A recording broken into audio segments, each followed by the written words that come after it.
Hello, great souls. So good to be with you today. Welcome to our Living Yoga Satsang, Reflections on Autobiography of a Yogi. Let's take a moment to center ourselves and begin with a prayer. Heavenly Father, Divine Mother, friend, beloved God, great masters of self-realization, Jesus Christ, Babaji Krishna, Lahiri Mahashaya, Swami Sri Yukteswar, and Paramhansa Yogananda Ji, saints of all religions, friend and guide Swami Kriyananda, we humbly bow to you all. Guide us this day as we study this sacred text together.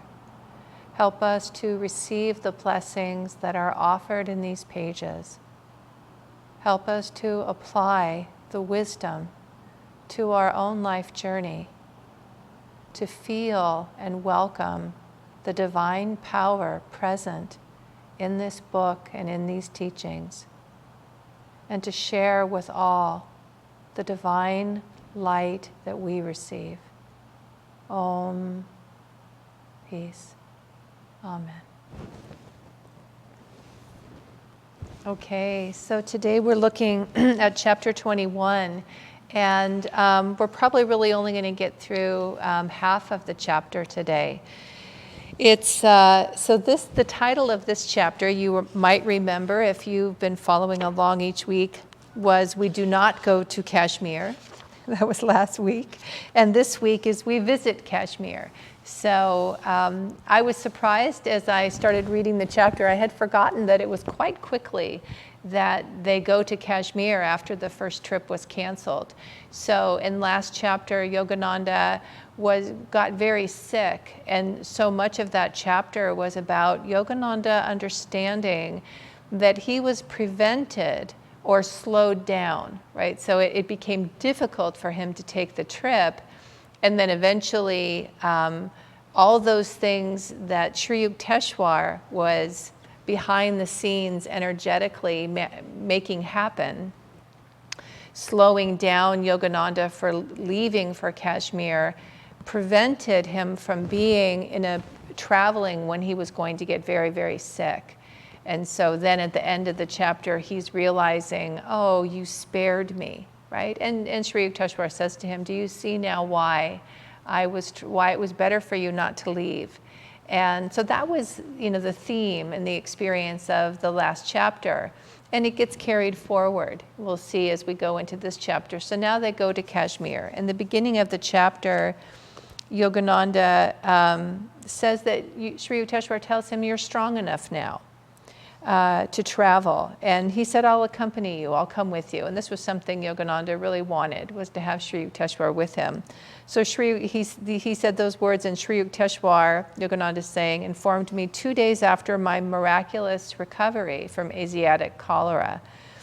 So the whole party of 6 gets to go, and that's lovely too, because Yogananda had, from his father, gotten train tickets and accommodations, paid for accommodations for everyone to go to Kashmir. So very shortly after him being sick, they're all able to go there. And then there's an interesting story that he tells at the beginning of the chapter. When they're in Kashmir, there's a woman who offers English strawberries. And Sri Yukteswar was curious about them, so he purchases them. Yogananda takes one and immediately spits it out because it's sour and says, it's awful. And then Sri Yukteswar chuckles and says, and I think let me get this right. He's saying he'll never eat it again. I could never like strawberries. That's what he says.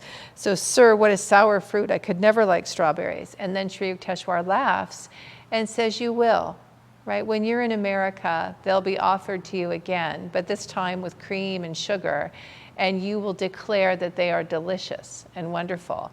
And what Yogananda says is that, okay, Sri Yukteswar mentions that, and then it goes back into this, the cave of memory. He calls it the mysterious cave of memory, that many years later in America, shortly after he arrived in America, he's at a house, someone's house, and the hostess offers him strawberries. And even Sri Yukteswar said they'll mash it with a fork. So the woman who's giving him the dish says to him, I think you'll like these better this way. They tend to be a tart fruit.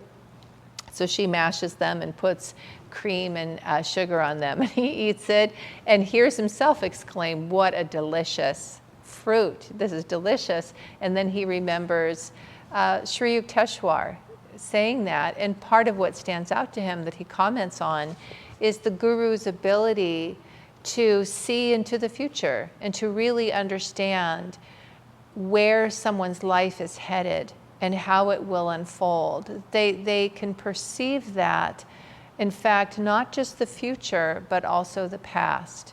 So it's said that a master, a self-realized person, is able to discern, is really the only one who can discern our karma for us. So we can get insight into karma. There's a way in which you can begin to, especially if you're prayerful about it. So if you're wanting to understand your own karma and you're wanting to have a sense of the meaning of things that have been unfolding in your life, you know, why is this happening? Why did this happen? What is the purpose of this? We don't always get a crystal clear understanding of that, but sometimes we really do get a strong intuition about it. It feels right. So this is part of what, as we go through autobiography in our spiritual practice, we learn to develop intuition. I'm going to take a sip of my water here. So we learn to begin to test out the divine perception. And karma is really something we can work with, right, in terms of understanding it. So what Yogananda is saying here, and there's a story that Yogananda also told about Jesus with demonstrating this same skill of being able to perceive someone's karma, their past karma, as well as their future karma. In the story in the Bible of the Good Samaritan, and where, well, it's around that same passage. It's not exactly the Good Samaritan, but it's close to that. I think it's a little bit different, but I'll explain it to you. He's in Samaria. Now in this moment, I can't remember if the woman who gives him water is considered the Good Samaritan. I seem to think there was a man who did something for him who was the Good Samaritan. So anyway, he's in Samaria, and he's at a well, and a woman comes out and offers to talk to him. And they have this conversation in which he asks her, are you married? And she said, I'm not. And because I don't have the scripture in front of me, I can't quote it exactly to you. But what's very interesting is in this dialogue, she says no, and he says that's right, because apparently she'd been married 5 times, I think. And then according to Jewish law, there's some meaning about that. But he says to her, in the dialogue, he communicates to her a knowing of her past. And it's something that's, it's certainly interesting to hear it. It's easy to miss. Yogananda highlighted that in the Bible and said that this was Jesus as a master. He was a fully realized master with a disciple who was saying to this woman, he acknowledged her truthfulness and then revealed to her what no one could know who didn't know her. Like, how would you know that about her life, right? And the famous line in this exchange between them is that he offers living water, and he's talking about the divine spirit, the spirit of God.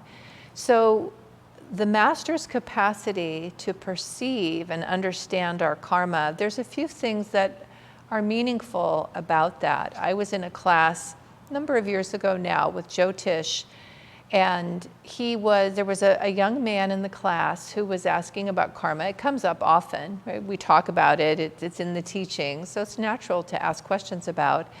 And he was saying, Jyotish was talking about karma, and this young man said, what would be the karmic reason that someone broke their back? Because this young man had broken his back. And he had been on a long path of recovery. But he was recovering.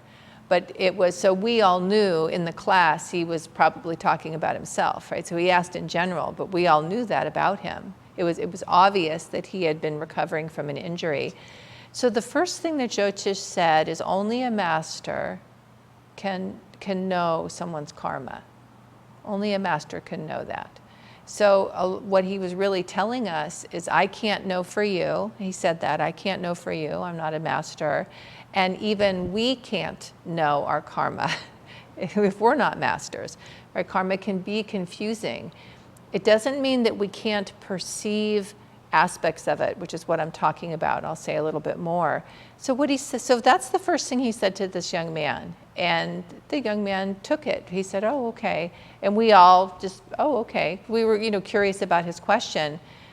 And it really felt like quite an interesting moment of divine guidance for Jyotish, which wouldn't surprise me if that's true, but this is what it felt like as being a member of the class. After he said that, only a master can know your karma and tell you why something happened. And then he said, but there are some things about kind of general themes about karma that can be known, and then you can discern if they apply to you. So I could tell you something about the back and what it represents in yoga, and you could see if there was a correlation for you. And he said, sure. And he said, okay, well then I'll tell you. And what he said, and this is a teaching in yoga, is the back is the spine, right, is the pathway for divine realization. So at the base of the spine, just underneath the physical spine energetically, is a reservoir of energy, untapped energy or trapped energy. It's sometimes referred to as the sleeping serpent in mythology. In Eastern mythology, you'll have slaying of the dragon or slaying of the serpent, and it's considered to be a spiritual analogy of the Kundalini energy.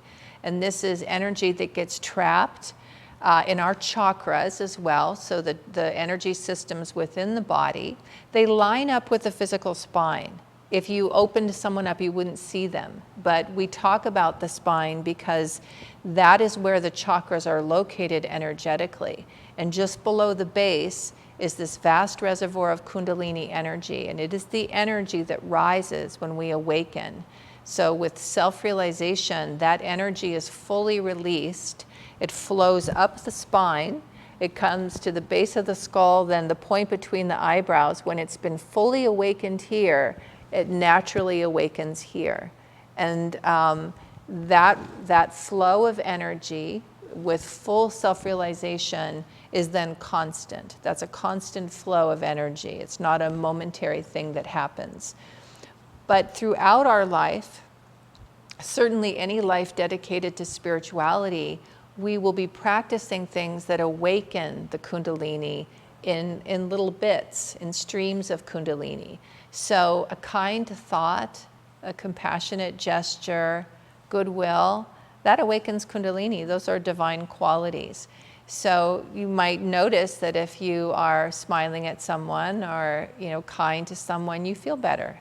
That's a reflection of Kundalini. So the energy rises, it moves through the chakras, and as it moves upward, it awakens inner realities within us that are our true soul nature.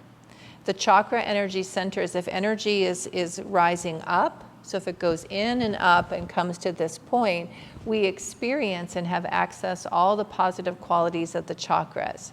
Each chakra has a positive, it's said a positive and negative quality. Negative meaning it doesn't support our soul nature or our spiritual aspirations. So root chakra, a simple example would be, the positive quality would be faithful, stable, steadfast, firm. So on a spiritual path or moving towards your values, what you believe in, very good, we need to have that, loyalty. Right? Loyalty to truth. That is a quality of the first chakra, positive quality. The negative quality, doesn't support our spiritual life, is rigid, stubborn, resistant. So you might have had that experience in yourself where maybe you're being offered an opportunity, but you feel stubborn about doing it or resistant, right? I think I was talking about, maybe even last week, I can't remember now, but recently in one of these talks, I was talking about resistance. Yeah, I was last week, because that's what Yogananda was demonstrating, stubborn, right? So Sri Yukteswar was trying to protect him from going to Kashmir when he knew, as a guru, he knew that Yogananda was going to be sick. And Yogananda was mad about it. He didn't want to hear that. Because he didn't get all the information, which happens for us, right? This is why karma can be so difficult for us to navigate. So we don't know why something's happening. And it's very easy to feel that something's wrong. Very easy. Very easy. And understandable that we would look at a certain situation and see only wrong in it, right? And that's what was happening for Yogananda in the last chapter. All he could see is this lovely plan that in his mind was only good, was being thwarted, and it was wrong that it was being thwarted. And then later he discovers he was being protected. Right? Oh, he was being protected.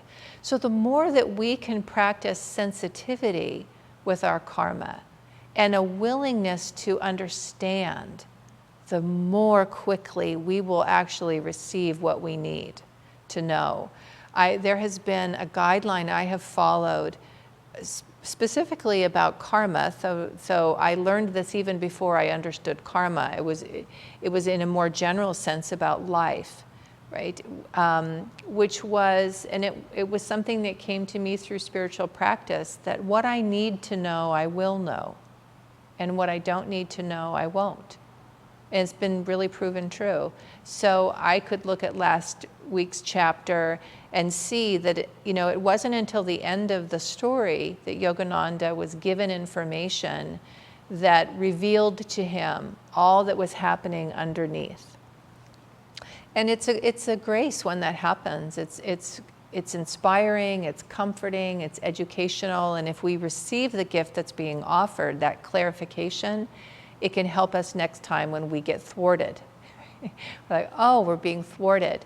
I'll use a simple example of practicing this. I was recently sharing a minister with Tandava. I was giving a talk with another minister, Sunday service. I was leading the purification, the fire ceremony, and then he was giving the main talk. So I was assisting him as a minister.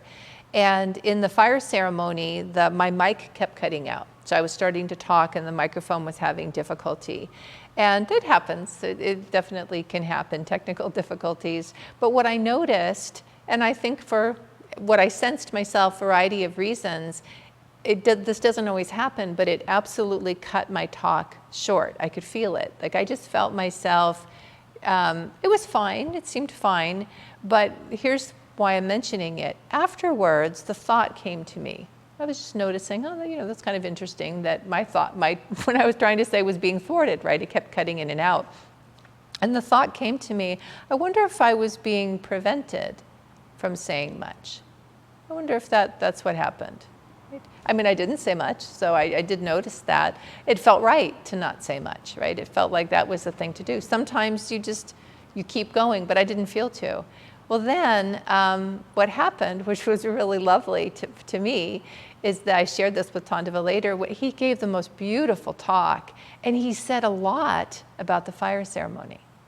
Right? And he said one thing in particular had come to me on the way into the temple to say. It stood out to me in a way it never had before, a particular aspect of the ceremony, a particular phrase. And I was thinking, oh, yeah, right? And that was the very thing he talked about. Do I know if that's exactly true? I don't. But I do know it, but it felt like I have, it might even be my brother, it could be my brother, Carrie, who told me this about a wink, like you get a wink from the universe. It felt like that. It felt like, the very fact that I'd have the thought, oh, I wonder if I was being thwarted, if I was intentionally being kept, right, from speaking too much. And this is part of working with the flow of energy, because it isn't always what we're being told. Sometimes if we're sensitive, we're being asked to do more, not do less. But in that moment, I felt to do less. And I can't say for certain if the master, if I was right here and I could talk to him, he could tell me if I was right. It feels true, though. It feels true. And the more important thing is when we're sensitive to a flow of energy and we're sensitive to what's happening and we have trust in God, trust in the Guru, we can really be guided beautifully in our lives. And when we encounter difficulty, we can receive a bounty of energetic support to help us understand what's happening in the moment that it's happening or very short thereafter. And it's, I often think of it as being buoyed, kind of buoyed in the journey. And that's, all of this are these principles, right? So Yogananda starts the chapter saying, here was his guru demonstrating something very important that he then shares with us, which is very important, that a master can see their time does not exist for them. Right? It is said that time doesn't exist. We live in the material realm in what appears to be time and space. It's said to be a delusion. Yogananda said, yet that this is a dream, but the dream has its own reality and we have to honor that reality until we've transcended it. Right? So it doesn't serve us to simply claim a teaching before we've realized that teaching. Right? So it's true, and what we do instead is work with it where we are. Right? So I work with it where I am. Another thing that I do in terms of attunement and listening and drawing on grace that can see ahead of my life, grace that knows behind my life, grace that recognizes what's best for me, can see more than I can see. I call on it. Right? I call on it. And one of the ways, I might have talked about this before, I play with it for myself. It's very light, it's very insignificant in terms of outcome, is when I drive. And oftentimes, because I drive from home, I live in the community, I come to the temple, I come to the yoga studio, and I'll just try to tune into what's the best lane to be in, mostly for ease and speed, not speeding, but to get there, with the least amount of obstacles. And quite often, it's so quiet, I can barely catch it. I'll have a nudge of what lane to be in, and very often it makes no sense. I'll think, I'm not sure that's going to be the faster lane. Most of the time I follow it. It's always true. Always true. I still can't believe it. I don't know why. I can't say that I can't believe it, but I still am amazed by it. I think, wow, look at that.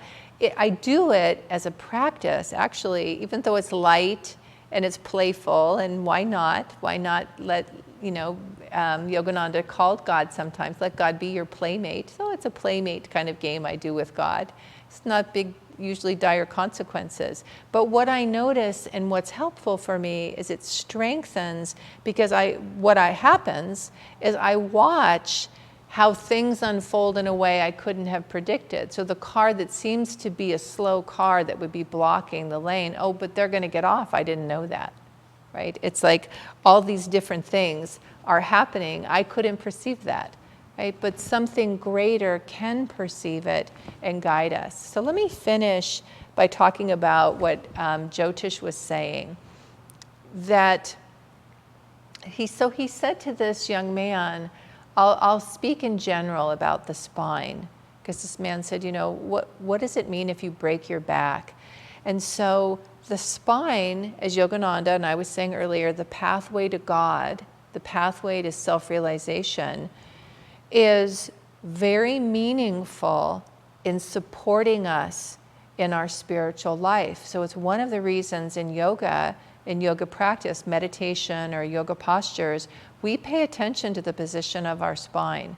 We try to keep it lifted and lengthened so that energy can flow freely. If you can't sit up, then if you're lying back, the energy can still flow, but it works better if you're seated or standing. So in meditation, it's recommended to be seated rather than lying down. If you have a physical reality that makes that impossible, still you can meditate lying down. You can. It's just that it's easier to fall asleep that way because of the way the flow of energy and movement of consciousness within us. So with this man, Jyotish was talking about that. He was talking about the role of the spine in the journey of self-awakening, self-realization. And what he said, it's that a broken back can indicate that, and again, another piece I want to say about karma here is that good karma, bad karma, how can you tell, right? So it would seem, certainly in a worldly view, a broken back would be bad karma. Oh my gosh, bad karma, right? Jyotish said, and this is a yogic teaching, karma, what determines it being good or bad is what we do with it. So if something happens, even something tragic happens, and the result of that is that we become more dedicated to our spiritual life and we become more dedicated to awakening as a result of it, that would be very good karma. You could see that that was really supporting you. Alternatively, if something happened and we're like, hey, life is so good and easy and I'm having a good time, so I'm not going to pay any attention to my spiritual life, in yoga perspective, that would not be good karma. It's okay. That's part of where the soul's going, but we would not call. So it can happen for people winning the lottery, right? I mean, it could serve you. You could do well with it, but it might not at all. It might not serve you. So with this man, what Jyotish was saying that is that a broken back can indicate it could happen as a result of, as a way, let's see how Jyotish said this, that if you had been faithful to your spiritual life and then began to act in a way that was against that, began to make choices that were against the spiritual life you had been pursuing. So you betrayed your spiritual life. You betrayed your own highest nature and your old soul nature. Karmically, the boomerang of that could result in a broken back because literally the energy that you'd been drawing upward in your spiritual aspirations in your spiritual life were broken. And so it could translate in that way. And he said, I can't say that's what happened, but that could be. That's a theme that could be. And as it turned out, that's exactly what happened. This young man said, that's exactly what happened to me. I was in an ashram. I was dedicated to my spiritual life. I knew it was the right path for me. And something came along and distracted me. And I left the ashram and I went out and started living a completely different way. And I got in an accident and broke my back. And he said, and it's taken me a very, very, very, very long time to get back to a spiritual life. And now I am. And he was living at the village in the Karma Yoga program there. And that's when Jyotish said, so in yoga perspective, that would be very good karma because something happened to call you back, to say, that is not the direction for you. Your own soul called you back. Right? Karma is our own soul working on our behalf, and the masters support that. So I think that's the treasure that I will glean from this part of the chapter. We didn't get very far into it. I thought we'd get halfway. Didn't leave the first page. So it's great to be with you, great souls. I would say, I would offer for you this week this practice of listening for how are the events in your life offering you an opportunity to evaluate if what you're doing is in your highest good, is your highest soul nature, your highest aspiration. And if just pay attention, just watch what's happening and see how the universe, how your own life unfolding is talking to you. That's really the point of it. That's the point of what I want to say. How are the things and the events in a quiet, subtle way speaking to you and guiding you in your journey? Okay, that's it for today. So good to be with you. Wishing you many blessings. I'll see you next time.